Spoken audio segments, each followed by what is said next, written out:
Good afternoon, Antrim County. This is Veterans Voice Podcast with your host, Matt, Brandon, and Carrie, and our special guest, Nikki Park. How's it going, guys? Good. Pretty Doing good. You Round feel two. special? Very special. You are. You are. Not as special as me. Well, you know. So, We all Carrie, strive for something. I am telling you, goals. Hashtag, right? So, Carrie, you actually met up with Nikki, sorry, first. Like, tell me about that.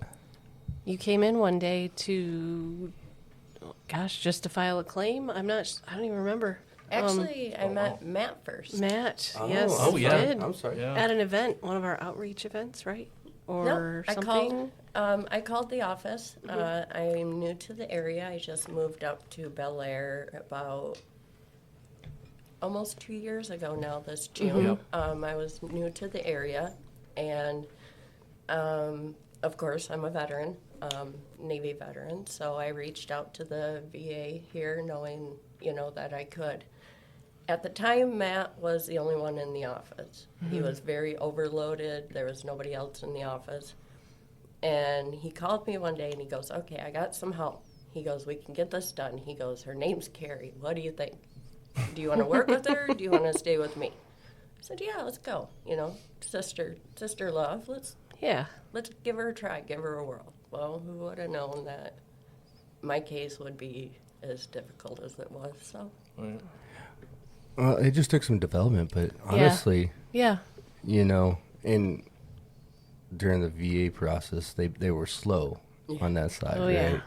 And I think yours got deferred a couple of times for other, right? So, but we talked about this earlier, and I guess I know you've had this road in front of you for so long, and the fact that you stuck with it, that's awesome because it's very easy to get discouraged, and we talked about like being disheartened and kind of just leaving the VA and going off on your own track and letting life play out.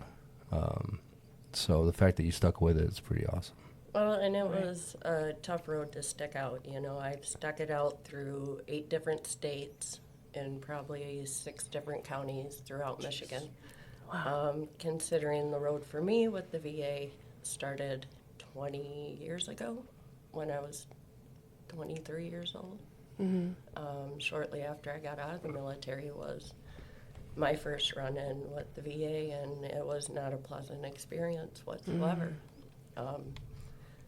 I fought VAs left and right. I had partial benefits for a little while.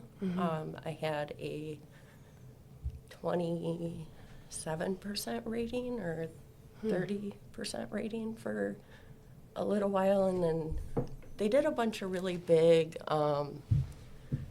budget cuts with the VA shortly after, I'd say probably around 2007, 2008. And because I was on the lower end of the beneficiary amount, my benefits were cut. Really? I only received medical. I only received 30% medical. The other 70% was my responsibility to pay back then. Okay. Yeah. And then, like I said, they completely dropped me. In one of the conversations in another state, this was in Idaho, because I had an early discharge date, even though it was still honorable. I did serve during the time of war. It was the military that wanted to discharge me for their own convenience because of my situation at the time. And so when I called for help from the local VA office there, she said, well, you didn't really serve all your time, so you're not really considered a veteran. I would more call you a humanitarian that helped your country out for 3 years. Hell Oh no. my gosh. I had no idea. After that comment, I went rogue for about 4 years. I'm going to say, Until my cancer showed back up. Yeah, People don't realize how that can affect somebody. That's terrible. Yeah. Yeah. Yeah, we talk about that all the time. Yeah. The ability to just listen and understand what's going on, but to dismiss veterans, that's definitely not anybody in the VA's job, unfortunately. Not in any way. That's why we always say, like on some of our other podcasts, we talk about it, and like when people come in here, they might be afraid to come in to begin with. Yeah.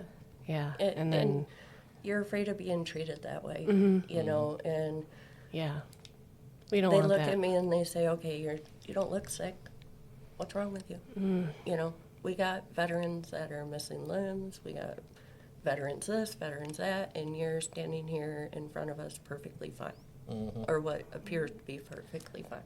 That is just the worst assumption for anyone to make. I'm sorry that happened to you. Yeah, and the whole reason I had called the VA for assistance in Idaho was because I was homeless. I had been homeless for 3 years after the first bout with cancer. Wow. See, I didn't know any of that. I didn't know that either. Yep, I called them for assistance. That was back when it was no veteran left on the street. You know, no homeless veterans was everybody's cry. Well, I wasn't a veteran, I was a humanitarian. And To no that help one was given person. at that point, yeah. Yeah. We could say a lot about that, I but was- we all know that's wrong. And then, And I mean, I'm sure Carrie can vouch for me. When I come in here, I was torn down. I was. Oh, yeah. You could see the defeat in me, you know, and Yeah, I really had nowhere to go. yeah. You look so much better now, though. right? Like you Massive. look like you're glowing now. Like you look you did look like you were sick, and you because you were. Yeah. Yeah. And, you know, going for 20 years with nobody believing you, you know, and being made to feel like, you know, what you're going through isn't validated. And, you know, then you get labeled a liar, then you get labeled this, and you get labeled that. And you have people in your personal life, you know, that also look at you and say, well, there's nothing wrong with you. You know, I had a person I was telling you guys earlier, at work that looked at me and said, how can you be disabled? You're working. Oh, yeah.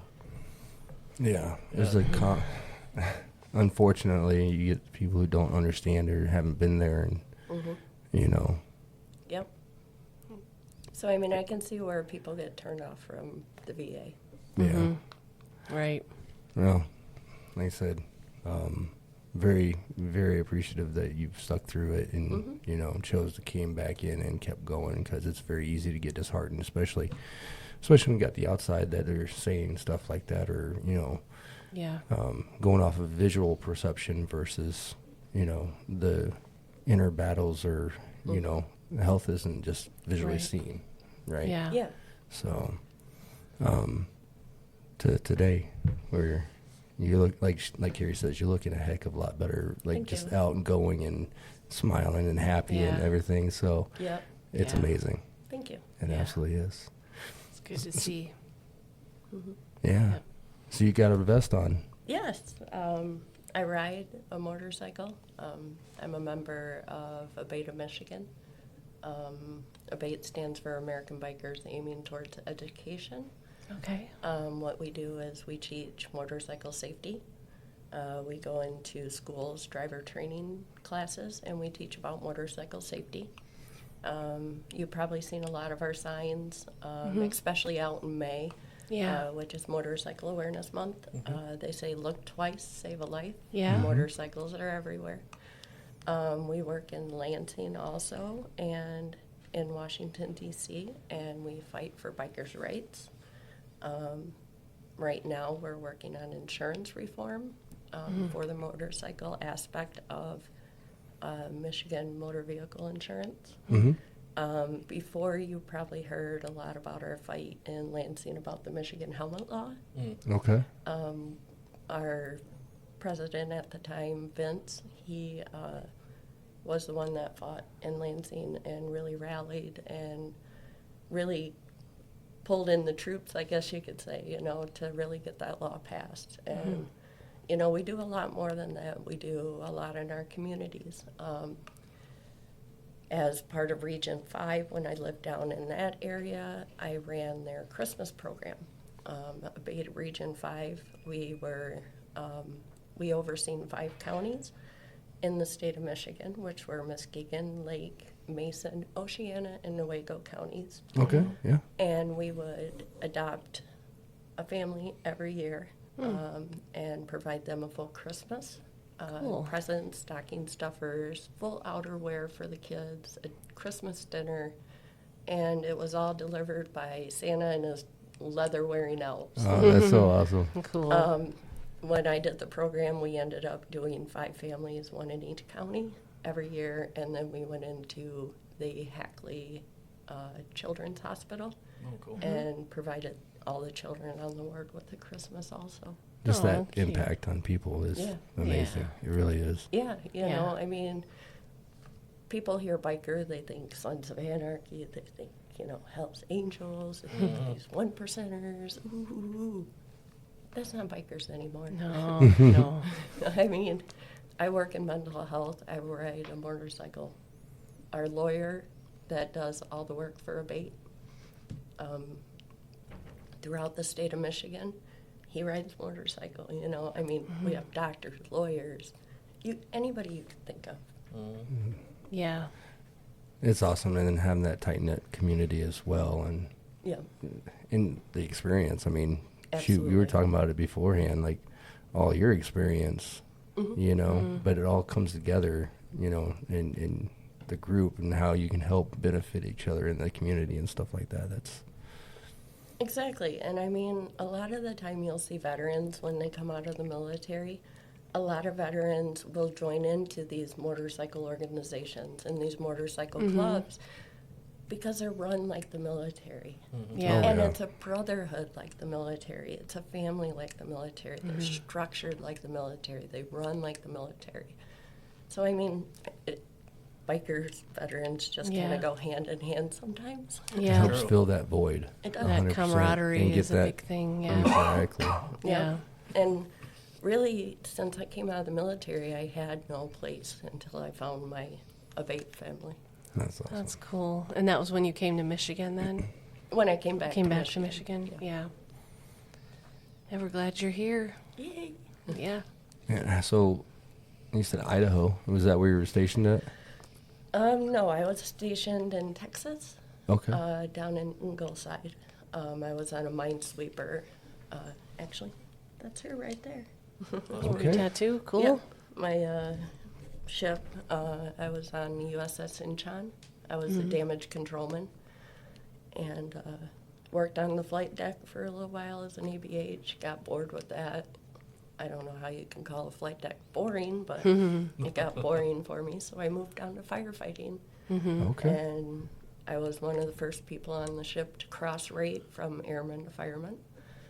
I was also the first person in the history of my ship to ever stand a DC Central watch as an E2. Oh, my goodness. Yeah. Usually you had to be at least an E6 or higher to stand that watch. That's pretty good. So it was awesome. Yeah, when it comes to Navy, I got to refer to him. I don't know what an ABH is, believe it or not. Aviation boatsman, mate. Oh, yeah, I do. I was going to say, wait a minute. Believe it or not, I've done, now that I think about it, I've done three claims. Our Navy guy. Yeah, it was a couple older guys, but yeah. Wow, I can't believe I didn't remember that. He's like, wait a minute. So and that's where you were exposed, like, to you used the AFFF, the aqueous film forming foam. Yeah, I always get.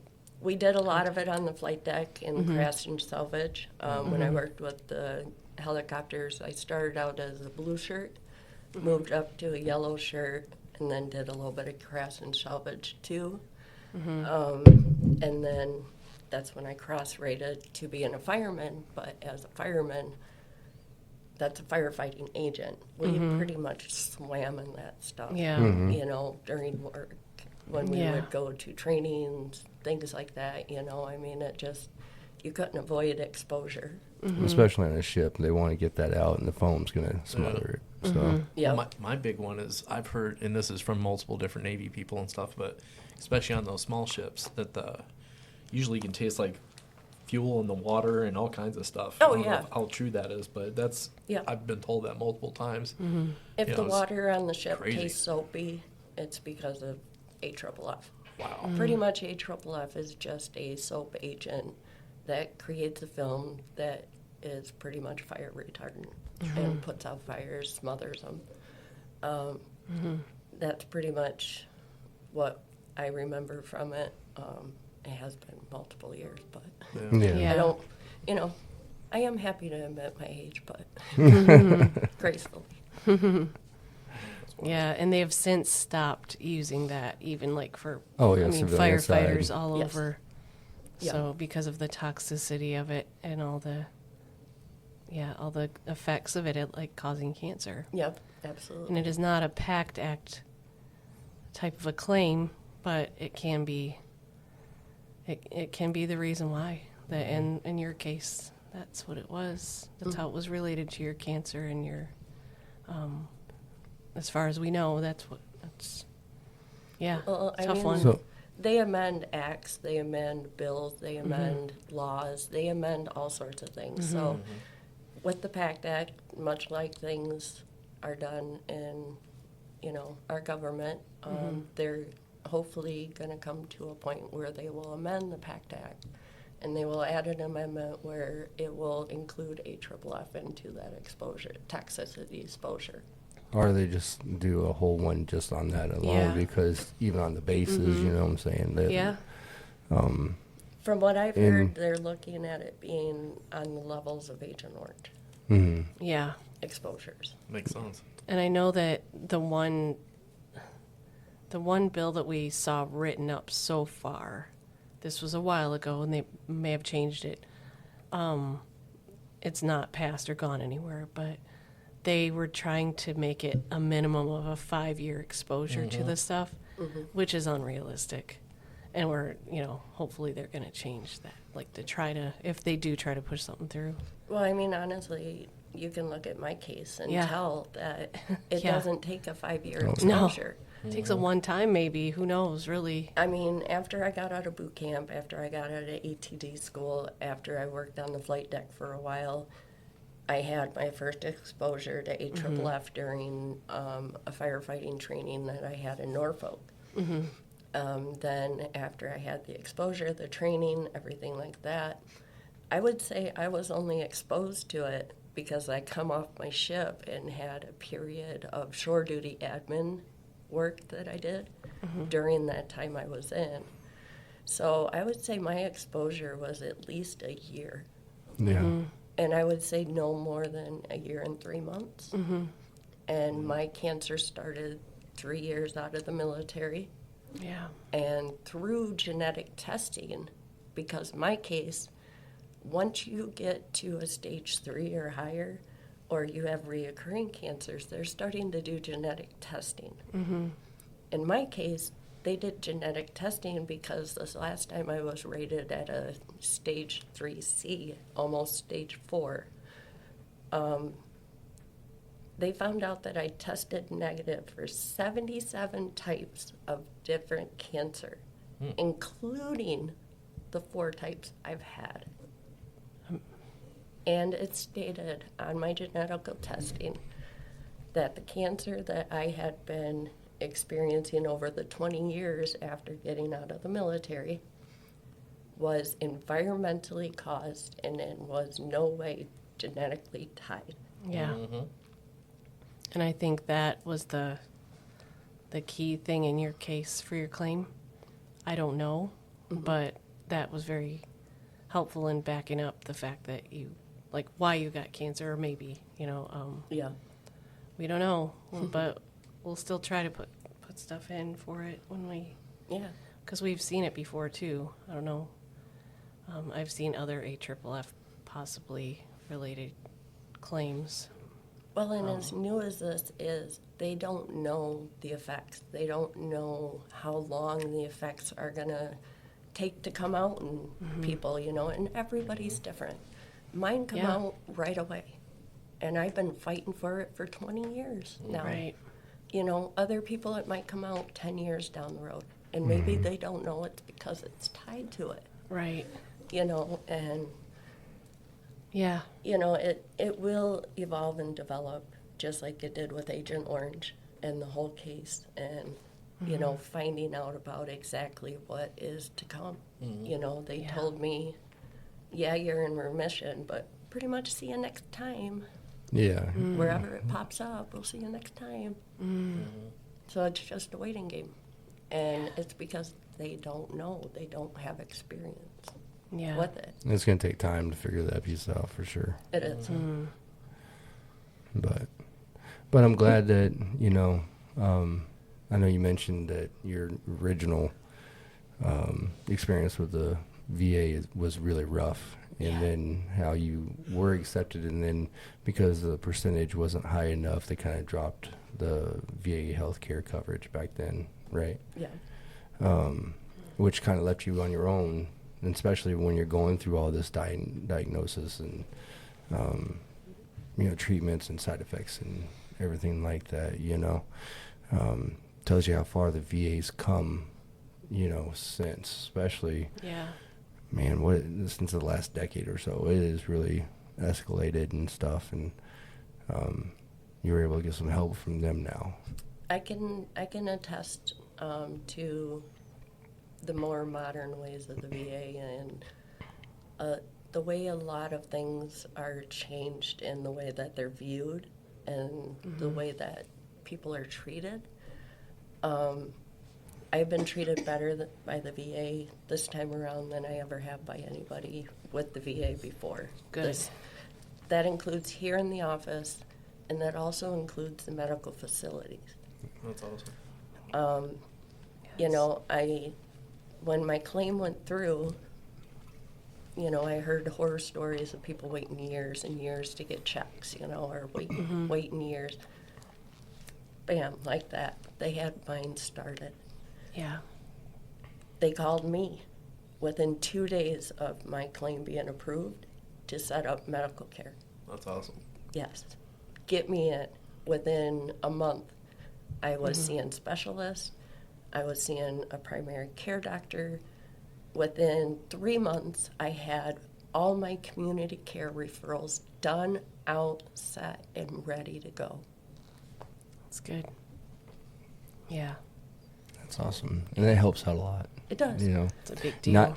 not just, you know, that you're getting the care, but in the mental piece of it as well. Yeah. You know, you're being acknowledged. They're taking care. They're doing something to help out. Exactly. You know, I mean, through treatments and everything, I lost a lot of weight. Being sick for so long without the cancer being detected in between times, there was, they think, a 7 to 9 year period where they did a hysterectomy the second time my cancer came back. Thought they had it all, and they didn't. Come to find out. So for 7 to 9 years, my cancer grew, my cancer developed to the stage where it was almost stage 4. Yeah. So for 7 to 9 years, I was ill with cancer, sick with cancer. My teeth were falling out, my hair was falling out. I showed Carrie pictures of me when I was 73 pounds. Oh man. And the doctors that in the civilian world that I was working with, because of my age, they were like, well, we can't figure out what's going on with you. We don't know. We don't know. And I was begging for a colonoscopy. How many people beg for a colonoscopy? Right. Come on. Yeah, I want a colonoscopy. Come on. Yeah, I need that fix. You know. No, they denied it. It was not medically necessary, but they removed my gallbladder. They went and did everything else but that Oh my to Everything figure but it that. out. And then when they couldn't figure it out, they figured, well, she has no teeth, her hair's falling out, she's skinny, she's a drug addict, so she's pill seeking. Oh, God. So they labeled me a pill seeker in their medical records. Oh my God. And from then on out, every time I showed up at the doctor's office with something wrong, I had a doctor look at me with my daughter sitting there fighting for me in the emergency room before I moved to Traverse City, and got in my face and said, until you get off the meth nothing will help you. My, Oh, hell no. what? 8 months later, I had been living in Traverse City for 6 months, finally got established with the doctor. They sent me to a digestive health specialist. They said, okay, we're going to do a colonoscopy. They got an 1/8 of an inch inside my anus and found an 8-inch by 4-inch tumor. Wow. That's crazy. So I now, wonder why. yeah. Unfortunately, the tumor cut through sphincter muscles, and the 2 sphincter muscles no longer work. There was damage to my colon, my rectum, and part of my large intestine. So now I'm left with a colostomy bag. So, you know, veterans really need to have that support out there like you three.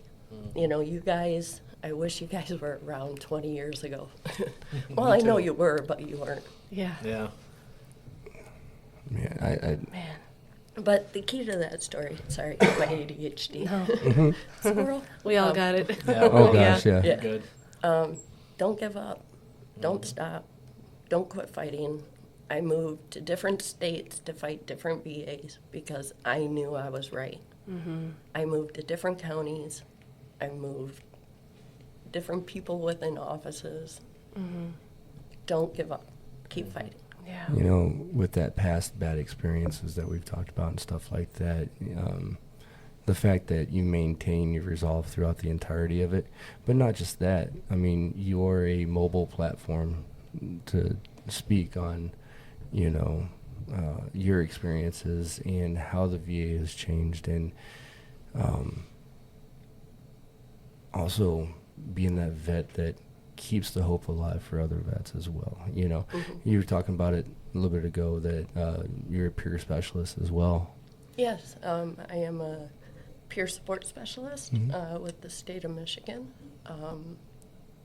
I was receiving treatment pretty heavily. Like I had 7 to 8 appointments a week to the That's a point where lot. I couldn't work because when you're sick, when people don't believe you, when all this stuff is going on, it really takes a toll on your mental health. And when you're already having difficulty from a situation that occurred while you were in the military that also people were not believing you about, that affecting your daily life, that affecting your daily relationships, you know, I was in a bad place. And after 3 years of that kind of treatment, they said, you're starting to help people in group. You know, you're helping people outside a group. You're handing your number out. Do you want a job? I'm like, what? What are you talking about? I can't work for mental health. I am mental health. Yeah. And they said, no, there's this thing called peer support specialist. I'm like, okay, I've never heard of that. What is that? And they're like, well, it's a peer. As veterans, the 3 of us, that makes us peers. They said, you have a mental health condition that you received treatment for and came out on the other side with. That's inspiration to other people with mental health issues. Not to mention, we have the book side of it. You have the life side of it. You lived it. You know what works. We can read a book and tell you how to deal with an anxiety attack. But you can walk up to somebody and say, do this, it works. Yeah, you've learned through the Yeah. experience and stuff like that. And that's a big thing through the veteran community is trusting the person, right? Yeah.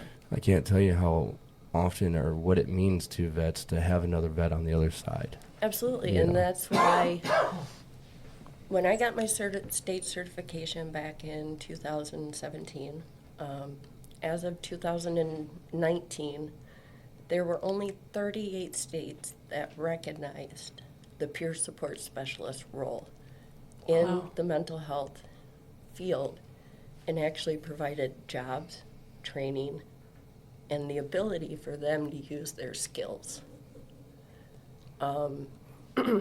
But all along the VA, statewide uses peer support specialists.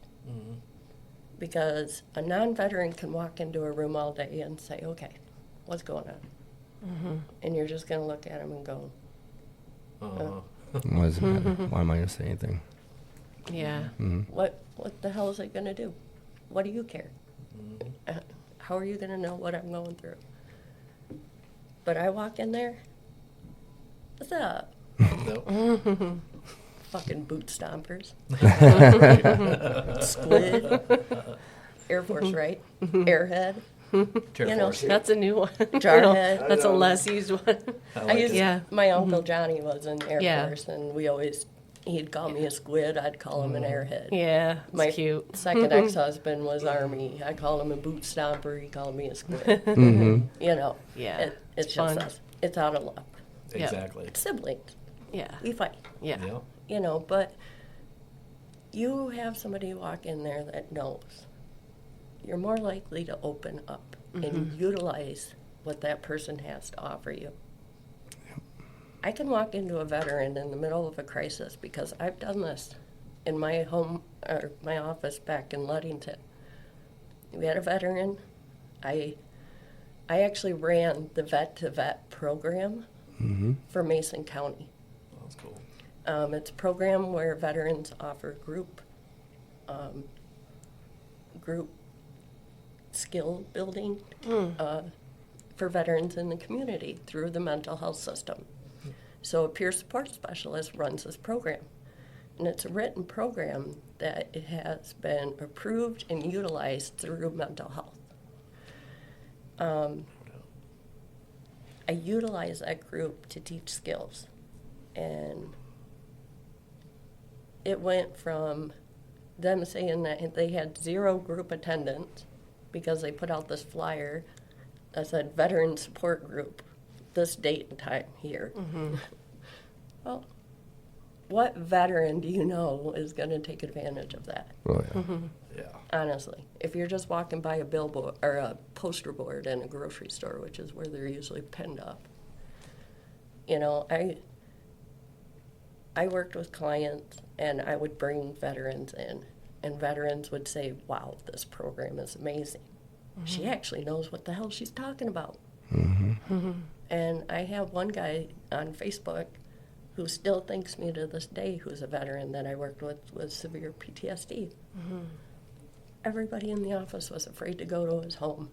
Man, Would not do home appointments, but he could not come out of his home. I walked into his home. After 1 year, he posted on Facebook that he had went shopping alone at Myers for groceries. That's big stuff. Yeah. So the power of a peer is amazing.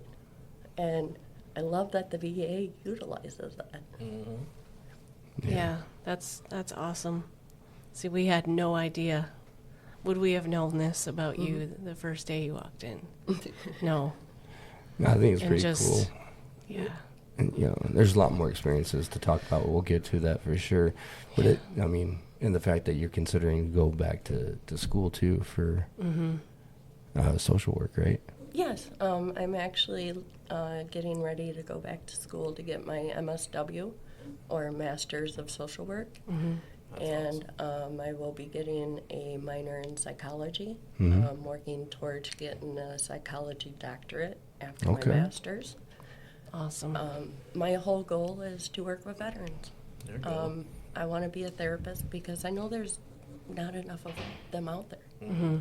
Yeah. And I know a lot of them out there, the majority of them have never experienced mental health crisis. None of them have experienced a mental health episode. None of them have experienced a traumatic event. So how can they really help? It's true. It's a real small percentage, if there are any that that have, and that's what I've heard from other mental health care workers too. And I was gonna say, like, you know, Daryl and all those guys at Galen Yeah. and stuff. You know, he always made the joke that, you know, behind every good therapist, that they have a therapist Yes. too. Yeah. And Yeah. It's no joke, but No. you know, there's not that many people actually jumped into that role, let alone veterans. You know what I mean? So that would be an immense help. Absolutely, you know, and it's a very shameless type of work too. Mm-hmm. You know, my colleagues and I, we've walked into people's homes, found them unalived, where they have unalived themselves. A couple of them were veterans that I was trying to get onto my caseload, but the case manager thought that they were too severe for me to work with, which hit me hard. You know, I actually took a month worth of time off after that for mental health purposes, because that hit me really hard. They were two people that were in my group, my vet-to-vet group. Yeah. You know, and so the whole every counselor's got a counselor. I mean, I love it. The And secondary trauma is a real thing. it is. Yeah. And think about the wait times that you have for the VA. I mean, these people are doing the best they can, but Yeah. you have only so many of them, you know. I've, for probably about 2 months now, was waiting for, you know, counseling appointments and stuff like that. So imagine somebody who's actually in that need. Now, there's other resources out there that help that immediate system, you know, thank goodness. But being that peer support specialist and knowing there's somebody there not be able to do anything, and then are they receiving that, you know? Yeah. It's going to be tough. And even that initial contact, when if someone thinks that you're brushing them off, that could be it. Never, you know, they could never come back. Yeah. You know, and We there don't were want that. times when the hospital would call me in because I had what was called ECPR training. And it's exactly what it sounds like, emotional CPR training. We were trained to come in with law enforcement, medical professionals, to help to de-escalate people that are in the middle of a mental health crisis. I see a lot of that with veterans. Yeah. When I was doing the work, I seen a lot of the crises were with the veterans. And seeing that and actually experiencing it myself, the lack of care, the inability to get in, things like that, that's what's inspired me to want to go further and utilize, I think Carrie called it the VREA. Oh, VRNE. VRNE? VRNE. Yeah. You know, I'm going to utilize something that the Veterans Agency is offering to me to further better benefit veterans. Heck yeah. You know, Including and yourself. the programs. Yeah. You know, these programs. I love that you guys are here in Antrim County. You're available. I can come in. I can call. I can email, and these programs that you guys have available at your fingertips that you guys know about. It's like, you know, I'll see Carrie and I'll be at work and she's like, oh yeah, did you hear about this program? Or, hey, did you get the email about that program? And I'm like, oh, no, Yeah. I'll have to make an appointment to come see you about that. Heck yeah. Yeah. You know, and going back to don't be scared to ask for help. Don't be That's scared to call the office. Yeah. Don't be scared to come in and ring the bell and say, hey, I need help. Yeah. Because these guys are here and they're always willing to help. Thanks. Well, we appreciate that. Yeah. We try. I mean, we might be busy, but we're never mad when someone shows up. Well, you guys have been the best VA office in 30 years, so. Well, that's awesome. Thanks. That's great to hear. And I've been That through is. more than most. Yeah. Yeah. I keep trying to read your tattoo on your left arm there. We got to This get one? some pictures of her, the The one other of one the ship on the other too. Yeah. on the Oh, forearm that side. one? That one says, rock bottom became a solid foundation on which I rebuilt my life. I like that. Yeah. I got that tattoo along with my semicolon, my butterfly, after one of many suicide attempts for myself. Yeah. You know, disclosure, I attempted suicide myself 4 times. I say I successfully completed it 3 times because I had to be brought back. Damn. You know, that's going through with the veterans, the depression, the Yeah. sickness, the non-belief, the PTSD, the depression, the anxiety, everything that And how comes fast along. all that adds up, and then you know, not being able to get the services needed. Not to mention being a mom of 3 daughters. Yeah. You Oh, know, yeah. I had 3 daughters that, you know, I was raising on top of everything I was struggling with. And I showed you guys the post my daughter just posted. Oh, yeah. Yeah, right before you came in. That's so cool. She's 21, and she dances on a semi-professional football league dance cheer team. That's cool. It's a Sparks dance team for the Ironmen out of Muskegon. That's cool. And she had her first game, first year on the dance squad. You know, she's a new mom herself. I have a granddaughter that's 2 years old. I am a silver fox. I love it. So, and she texted me and she said, Mommy, I am so scared and I am so nervous. She goes, are you sure you're going to be able to make it? I have never cheered at a single game or danced at a single recital without you there. Oh, wow. Aw. I did that for all 3 of my girls. Yeah. I was there for everything I was able to be there for. I coached all their sports growing up until they hit high school. Once they hit high school, I was the team mom. Funny story, actually, my youngest daughter coaching softball knocked my teeth out. Really? Oh my gosh. Wow. I took a fast pitch to the mouth because she You're was just- a pitcher. That's so awesome, though, that you've done all that stuff. And we, you know, we can relate to some of it. Obviously, very different experiences, but I think it's really important that people know, you know, like we keep saying, or I keep saying, that they can just walk in Exactly. and ask here Absolutely. and not be ashamed. No.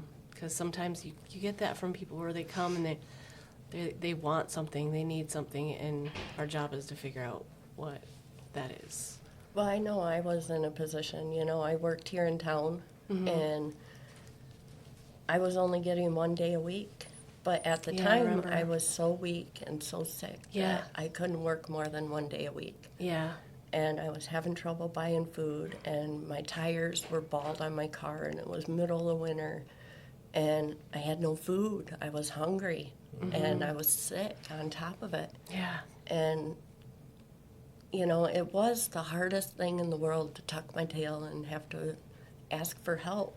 Especially after all the times you tried before. Yeah, and got just pretty much spit in the face. Yeah. But when I walked into your guys' office, I felt like I was walking into open arms. I That's good. really did. That's good. And, you know, I would come in the office and Carrie would say, we found you help. And I'd break down crying, and Yeah. Carrie would hug me. I'm like, are you okay? Can I hug you? Yeah. You know, and I know it's hard. I know it's hard to take that first step because I've been there so many times. But here, it's not that way. You know, Thank you. I see That's good. this as what I call a non-judgmental space. Right, yeah. For sure. You know, I've said so many quirky, off-the-wall, weird-ass, Oh, angry, threatening things in this office, and they just let me rant and rave and say, okay, next question. Yeah. we might be all a little bit. Yeah, we hear some stuff among each other and, you know, others too. Yeah. But we get it. Biggest thing is being there, you know, and being Yeah. seen and stuff like that. We try as hard as possible. Sometimes we can't see everybody in a day, but I mean, Yeah. you know, We do the best we can with what we have, and Yeah. sometimes it's hard because we're limited, but we, you know, we'll take the time when we can to do stuff. Well, I Sometimes mean- people want things right away, and we try our best. And you've understood, you know, How many veterans do you guys service in this office? how many are in our county. 2,500 was kind of a weird number. I think it's a little less than 2,500 I people. thought it was more, but Maybe. I don't know. how many do we actually have contact with is No, another. no, I mean like under your jurisdiction, like the county. Well, so our about county- 2,500 plus. Plus Probably, some from yeah. outside the county also. We get several. Yeah. Well, and Yeah. there's only 3 of you, Mm-hmm. Yeah. you know, and it's not just the people that come in the office that you guys have a paper file on. You guys have veterans organizations that contact you for assistance with veterans Big time. that you have no contact with. Yeah. You know, you guys are out doing community outreach too. You guys work in the office here. Doing claims, lots of claims. But and people have to financial realize assistance. you're not robots. You also have a life. You also have a family. You also have things that you need to do. And that's where patience is going to really come in. Me, Yeah. Thank you Yeah. for saying that for us. I mean, I could be the most impatient person in the world because God knows how much time I have left. But you Right. know None of what? us know. But you know what? Patience is really a virtue. It is. And understanding that you're not the only person on somebody's caseload. Yeah. You know, you guys care about each and every veteran you make contact with. And I can feel that every time I call this office. If Carrie's unavailable, Brandon, yeah. Brandon's available. If Brandon and Carrie aren't available, Matt's available. If all three of them aren't available, I leave a message and I hear back from them within 24 hours. Thank you. 48 hours if it's a real busy time. Right, yeah. Right. Or Sometimes like- that does happen. Or yeah. if it's a holiday week, Yeah. you know, where they're only working 4 or 3 days, you know, Yeah. it might take them a couple days to get back to you. But Right. Yeah. I'm either getting a call or an email back. And 9 times out of 10, I get calls and emails, and I don't answer them back. So then I get hunted down. That's true. We're good Right. at hunting down people sometimes. Yeah. Which, you know, with my ADHD and my Yeah. flightiness, just And who I am. PTSD mimics ADHD, Yeah. I learned too. Yes, Yeah. it does. So the hypervigilant stuff. So I have both of it on top. So Uh-huh. Yeah. sometimes I have to be hunted down. And the good part is, you know, they did for me, but they realized how badly I needed that. Right. Because now that I got things taken care of and I'm feeling better and I'm straightened out, I can keep track of my shit a lot better. I was gonna say, yeah. I'm excited for you, and Now, it's just, man, it's you're such a talking about difference. the abate. I used to work with a guy in Grand Traverse. What the heck is that? Grand Traverse, the tower. Oh, The top, yeah. over in Traverse City, Grand The Traverse resort. Resort. Yeah. Oh, Dave, tower. and I can't remember his last name, but Dave and his wife are really big into it too. But Berg? Dave Berg. Yep. Dave. Great guy. Dave Berg was, That's a goofball. he just recently was the president, or not the president, but the RC Okay. of Region 7, which is my new region. That's awesome. Gina is his wife. Yep. Great people, wonderful people. Love them to death. Gina is, she was a products person, and she does a lot of awareness. She does a lot of products booths around the area. So if you're into motorcycle awareness, you Yeah. know, get a hold of your local abate region and try to set up a time and stuff to maybe put up a booth. We have signs, we have shirts, we have bumper stickers, keychains, all sorts of stuff. If you guys want us to share anything here, Absolutely. we can put stuff out here in for our sure. office. we got yeah. a lot. We got a lot of vets to ride. So. Oh, yeah. There's so many veteran riding groups and clubs and organizations out there. It's wonderful to see. And like me, I travel all over the state doing what I do. You know, so with me traveling, you know, I get to see a lot. I get to pull in a lot. I get Yeah. a lot of outside fresh opinions, ideas, things like that. So Sounds fun. yeah, it Yeah. is. It's been a really good experience, and you know, a lot of people are like, "Oh, motorcycle club." Oh, No, yeah. Abate's not a club. We are actually a political organization, and we fight for bikers' rights in Lansing. We do pizza and pop luncheons with our legislative Cool. and our Senate. The House, we work with representatives, talk with them. I did a lot of work with Kurt Vanderwall when he was Region 5. He was more of a rep back then, but he did a lot of work with Abate with us. But Dave Berg, he now is part of the state board. Is he? Yep, he's Good. part of the Abate of Michigan State Board of Directors. That's awesome. I was for a little while. for a few years until I got sick too. But it's a great organization and what they do. That's good, yeah, because we have a lot of riders around here, and with the way that our roads go around all these lakes and some of the open roads, it's kind of scary. The more awareness, the better. Well, and, I mean, something that I can open up for you guys too is if you guys got a booth you can set up, I go to so many bike events in the spring, summer, fall where there are booths set up, and they wouldn't charge a veteran organization to come in and set up a booth and That'd be cool. promote, the office and programs and availability of assistance and things like that, That'd be awesome. Yeah. I would be happy to get you guys in with a lot of the events that we do. We're mainly in our own. We have to stay within our own county. Yeah. For that purpose. Yeah. But yeah, if there's Most stuff of what I here, do is in the county. it's in our Yeah. county. Nice. Okay, Okay. yeah. Or If in you our let us region, know but yeah. what's going on. Yeah, for Like sure. we'll be at the Petoskey Stone Festival in May, Okay. and then if whatever else. I mean, That's a pretty decent one right there, Petoskey. yeah, Stone that Fest. one. There's- Lot of booths. They do a 9/11 memorial thing right outside of here. I forget where it's at. Oh yeah. They do it like a bar place. It's got a big outside beer garden and stage and all that. I forget the name of it. Dingman's Beer Garden. No.